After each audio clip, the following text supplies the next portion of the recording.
Shoulder blade. Ilang araw na yan. Dadalo na yan. Sige. Tanggalin mo muna yung bag mo. Bakit? Ang gawin? Tanggalin mo lang to. Pinahilot mo nung nakaraan. Pero mga isang linggo na, tapos kinabukasan. Lumamay na sumakit yung pamulilibot ko dito. Hanggang sa loob. Anong hilot niya? Bone setting din o hilot lang? Hindi, normal lang namang hihilot. Normal lang namang hilot. Okay. Sige.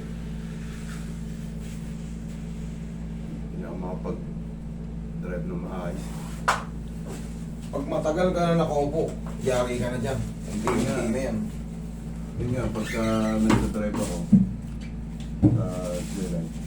pansan, pati mula pa lang ang bumiyahe. Masakit. Masakit na agad. Kailangan kasi dyan matraction. Mati-compress yung mga compression dyan sa bandang ano mo, cervical and thoracic sa pagitan. Dito sa'yo, di ba? Ganyan. Pero madali lang yan, sir.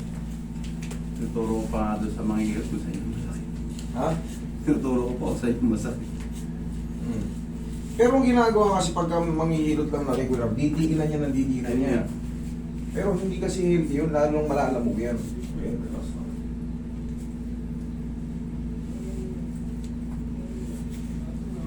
Matuturo na matuturo yung laman mo ron. Sa una, masarap, yan, sige. Akala mo lang yun, pero pag tignan mo nung kinatapos-tapusan, pati dito mo nadamay na. Yeah. Relax. Pamewang ka. Pamewang. Yan. Tiga sa may sigong buong kasama. Yun. Kabila. Yun. Kayo kahit doon. Ganito. Yan. Relax na. Kaya na to. Buka mo na. Shit ko lang. Okay, relax na. Wala naman na. Tanggalin mo. Yung leeg mo, yan papunta sa aking ulo mo. Yan. Iyo. Okay, yung matagilid. Relax na. Kabilang side.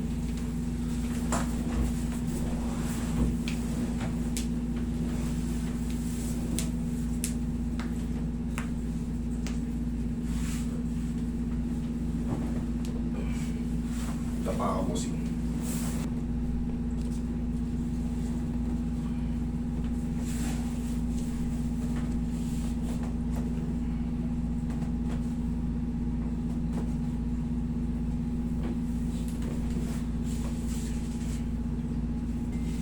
Tubiwing tuto sa taas yung lang. Okay po ba? Lagay sa tiyan ng kamay.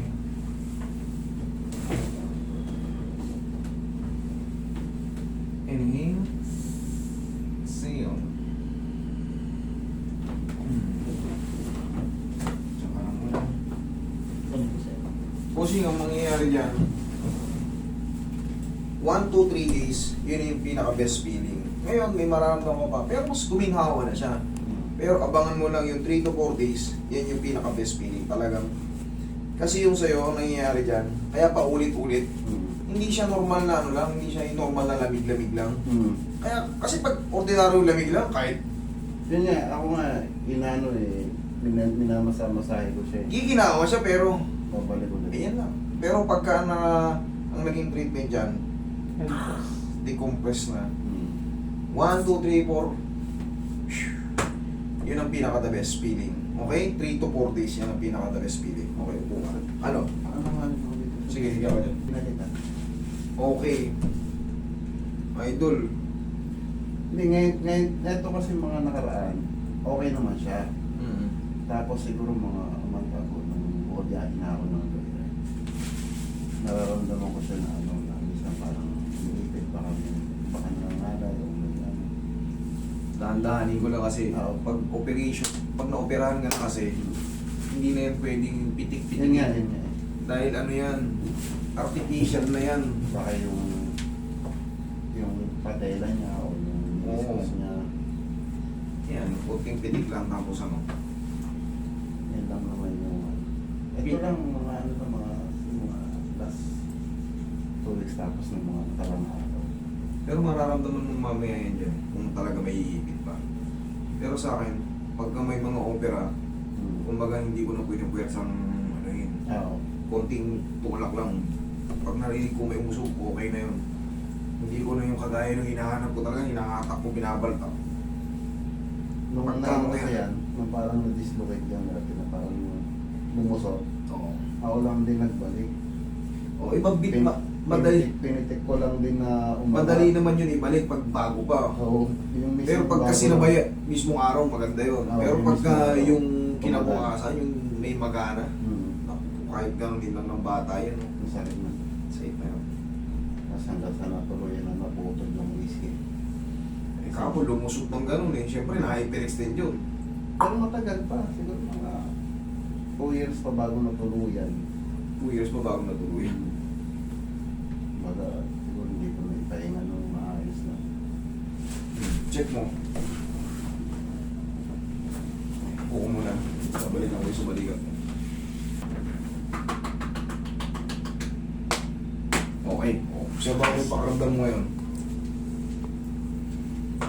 Medyo mas gumaan naman na din. Okay, boss. In 3 to 4 days, mas best feeling yan. Okay?